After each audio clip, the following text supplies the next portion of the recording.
Malcolm Caldwell, um intelectual da Universidade de Londres, sobe a bordo de uma aeronave com destino ao Camboja, iniciando uma jornada que prometia ser um marco histórico.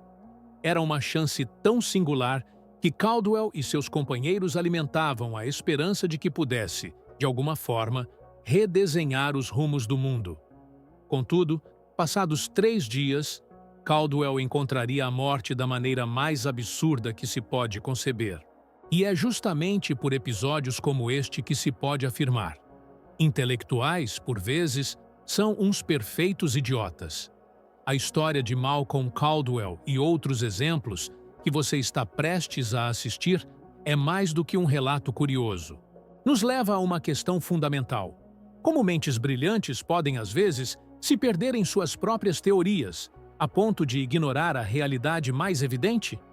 Essa narrativa nos convida a questionar: será que o conhecimento, quando não é aplicado com sabedoria, pode nos tornar cegos?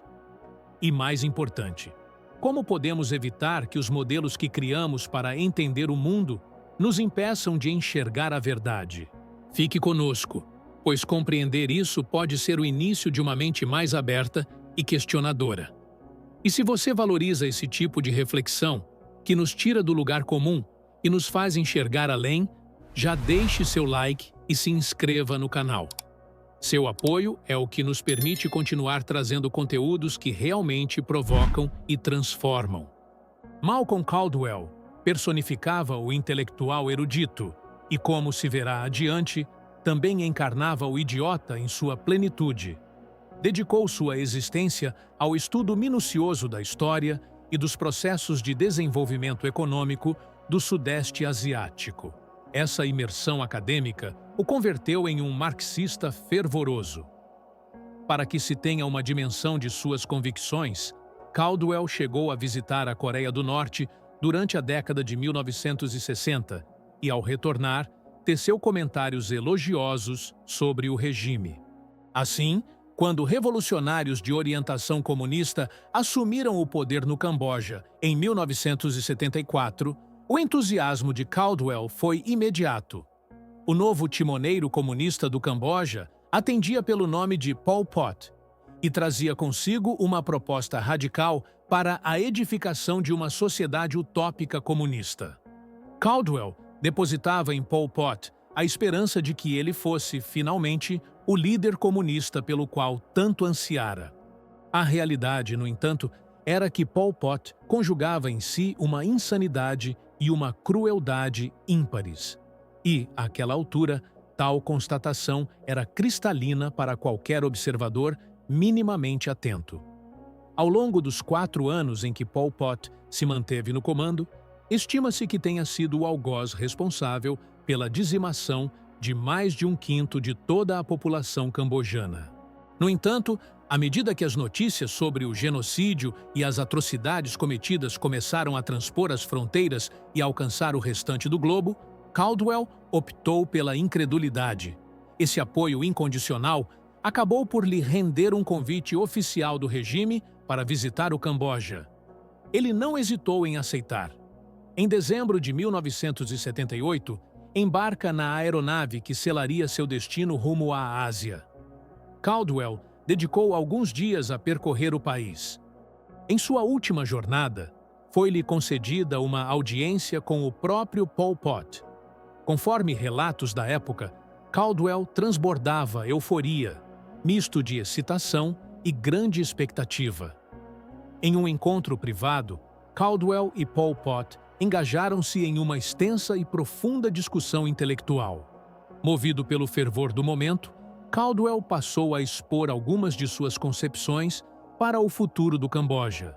E, em determinado ponto da conversa, é provável que tenha proferido alguma observação que Pol Pot interpretou como uma crítica velada. Pois, não muito tempo após o término do diálogo, Pol Pot ordenou a execução de Caldwell. Malcolm Caldwell representa aquilo que costumo designar como um idiota inteligente. Um indivíduo-se dotado de um vasto e enciclopédico cabedal de conhecimentos e uma capacidade de compreensão notável, porém, completamente desprovido da sabedoria para aplicar qualquer parcela desse saber. E este é o cerne da discussão deste vídeo: os idiotas inteligentes. O mundo contemporâneo parece fervilhar deles, e essa proliferação está, gradualmente, se convertendo em um problema de grandes proporções. Tomemos como exemplo um estudo recente que inquiriu 30 cientistas comportamentais sobre quais estratégias de intervenção seriam mais eficazes para motivar as pessoas a frequentarem academias de ginástica com maior assiduidade. Não apenas as previsões formuladas por esses cientistas se revelaram drasticamente equivocadas, mas, prepare-se para o espanto, seus prognósticos foram inferiores aos palpites aleatórios de um cidadão comum abordado na rua. Ou, ainda, reflita sobre o dado de que mais de 91% dos gestores de fundos de investimento são incapazes de superar o desempenho do mercado financeiro, a despeito do fato de que a finalidade precípua de um fundo de hedge é, explicitamente, gerar retornos superiores aos do mercado. Considere também um estudo longitudinal em curso há 2 décadas que tem consistentemente demonstrado que 90% dos degustadores profissionais de vinho, em testes cegos, não apresentam desempenho superior ao do acaso, na identificação de vinhos de categoria mais elevada e, consequentemente, mais caros.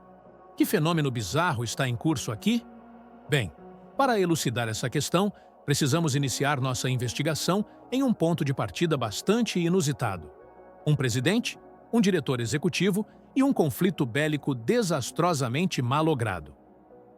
28 de março de 1961. O recém-eleito presidente, John F. Kennedy, nomeia o CEO da Ford Motors, Robert McNamara, para ser seu secretário de defesa.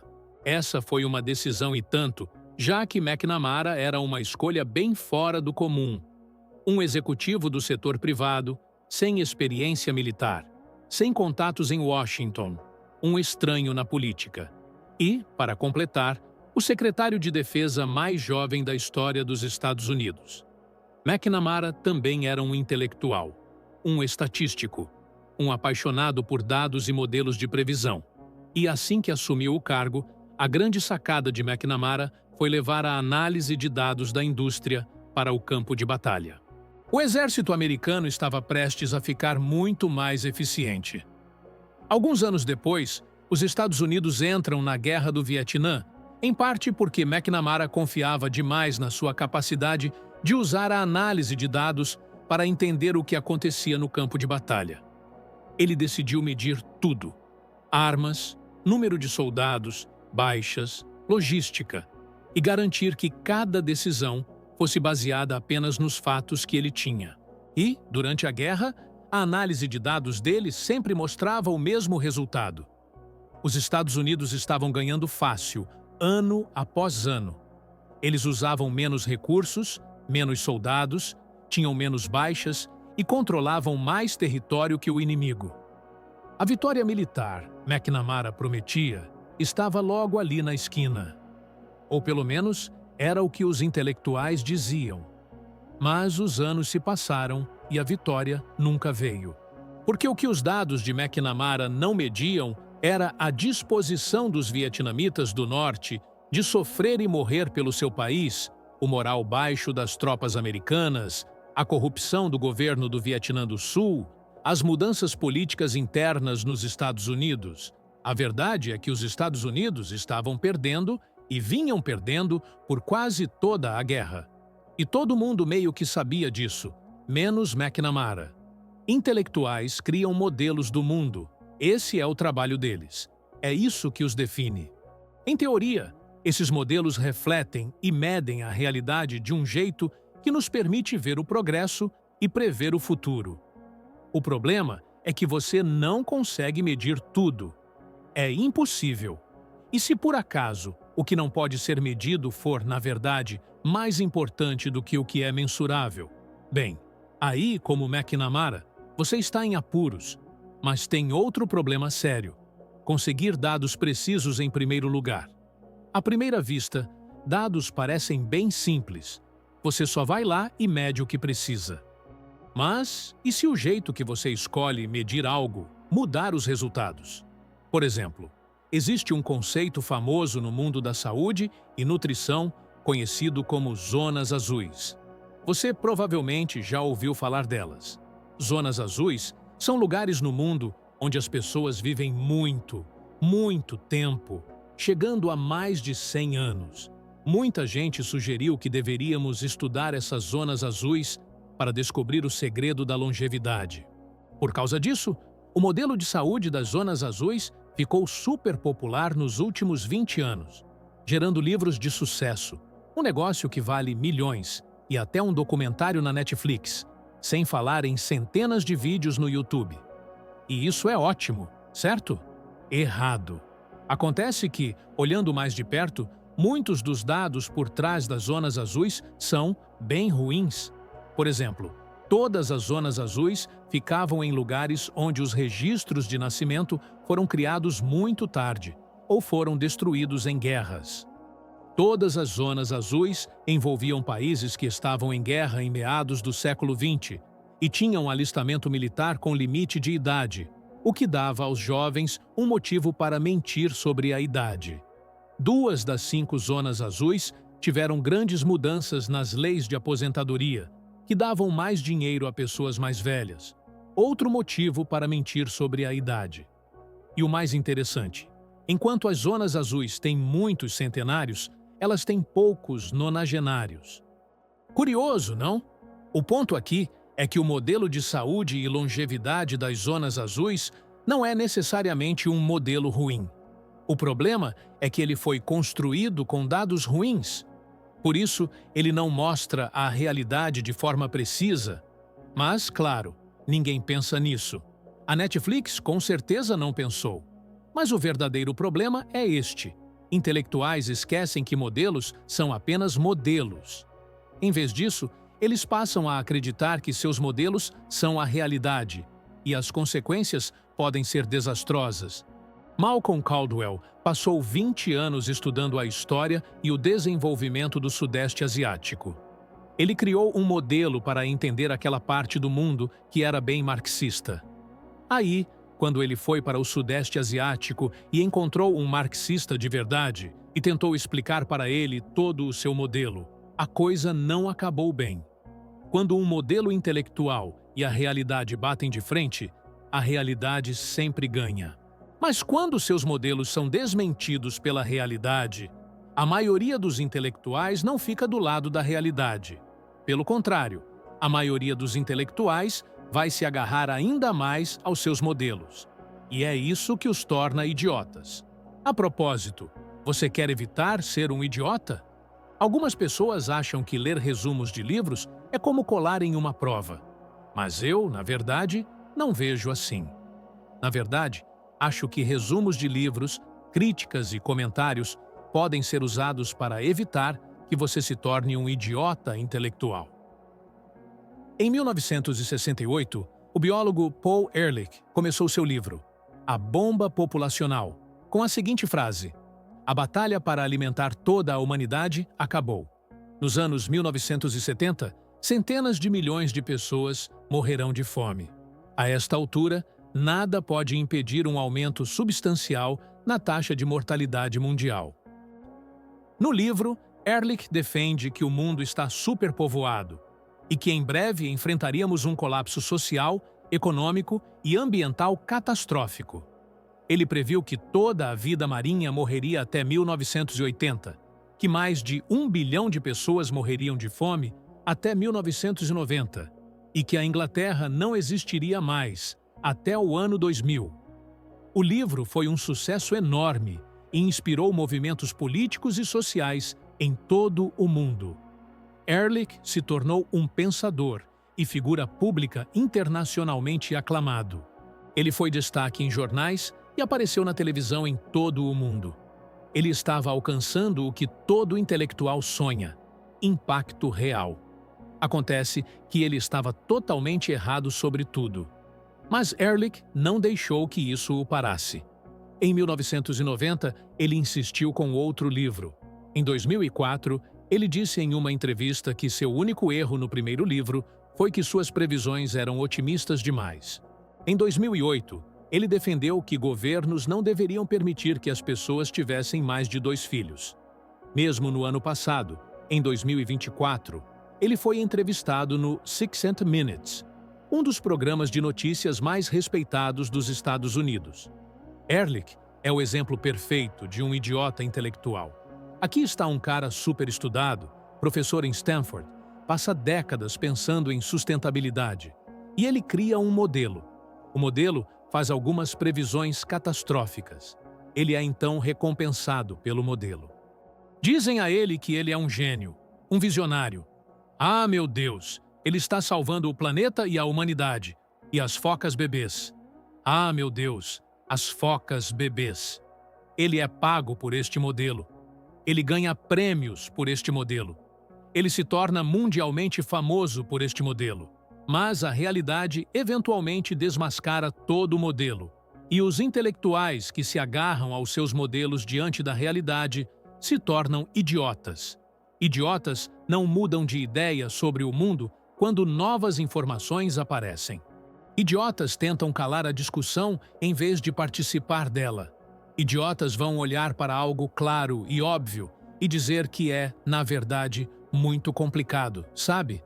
Porque se você fizesse o cálculo do binômio da taxa quântica da construção social e dividisse por 0, você descobriria, assim como Platão disse uma vez, que o que é certo se apenas o que é certo for deixado, e o que é deixado alivia o peso do proletariado para a libertação de todos os povos, mesmo sob Deus, para todo o sempre. Amém. Olha, o mundo é um lugar assustador e imprevisível. É da natureza humana querer algum modelo para dar um pouco de previsibilidade. Mas o verdadeiro problema é que nossos modelos da realidade também nos dão uma identidade e um senso de pertencimento. Quer dizer, olhe para esses completos bobos. Você acha que isso é realmente sobre mudança climática? Não, são seres humanos vazios e irritados, desesperados para que suas vidas tenham algum sentido diante do vazio. E o modelo apocalíptico de mudança climática fez isso por eles. Mas todos nós temos que ter cuidado, porque o fato de que nossos modelos dão um sentido à nossa vida significa que todos nós podemos nos tornar idiotas se não formos cuidadosos. E é assim que evitamos isso. Você pega muita informação da internet. Isso é ótimo porque você pode estar ciente do que está consumindo e escolher se quer aprender mais sobre um assunto ou não. Mas o fato de você estar escolhendo quais modelos adotar e acreditar por si mesmo significa que você é um intelectual agora. E como intelectual, você nunca está longe de virar um idiota. Toda essa mídia alternativa, se é que posso chamar assim, tem um paradoxo. Por um lado, é ótima para mostrar a diferença entre a elite intelectual e a realidade de milhões de pessoas. Idiotas como Malcolm Caldwell agora podem ser vistos de longe no Twitter antes mesmo de terem a chance de levar um tiro na cara de um comunista. Mas há algo mais sutil acontecendo também. E isso me preocupa muito. Na internet, os modelos de mundo que se espalham mais não são os mais precisos. São os que mais chamam a atenção. Eles ficam menos inteligentes. São os modelos que mais apelam aos nossos instintos básicos, preconceitos e necessidades emocionais. E, em geral, esses modelos de mundo que chamam a atenção são imprecisos na melhor das hipóteses e ativamente destrutivos na pior. E como estamos passando mais tempo em nossos aparelhos, longe do mundo real, somos menos propensos a sofrer as consequências de um modelo falho. Dito de outra forma, quanto menos tempo passamos no mundo real, menor o preço que pagamos por estarmos desconectados dele. E você, eu e todos devemos nos esforçar para lembrar disso o tempo todo. Isso não é realidade. Esta é uma versão 2D barata da realidade, um espelho de parque de diversões da realidade. É uma imitação barata e um substituto temporário para a realidade. Então, o que isso significa? Significa menos tempo neste aparelho bobo e mais tempo no mundo. Significa conhecer mais pessoas cara a cara, conversar com elas, se conectar com elas, discordar delas, se importar com elas. Quanto mais satisfeito emocionalmente você estiver com os relacionamentos em sua vida, menos você precisará de algum modelo intelectual sem sentido para te satisfazer emocionalmente. E então, com o apoio emocional dos relacionamentos do mundo real, encare os modelos do mundo com uma boa dose de ceticismo. Todos os modelos estão errados, mas alguns podem ser úteis. Se um modelo é útil, use-o. Mas no momento em que não for, abandone-o e siga em frente. Mas no momento em que não for, abandone-o e siga em frente. Vimos como a mente, por mais brilhante que seja, pode se perder em labirintos de modelos e teorias, esquecendo-se da riqueza e da complexidade da vida real. A verdade é que a sabedoria não reside apenas nos livros ou nas análises profundas, mas na capacidade de se conectar com o mundo, com as pessoas e de aprender com a experiência viva. Não se trata de rejeitar o conhecimento, mas de usá-lo como uma ferramenta, e não como uma prisão.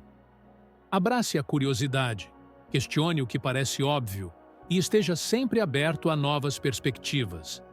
A vida é um constante aprendizado, e a maior inteligência é a que nos permite crescer, mudar e nos adaptar.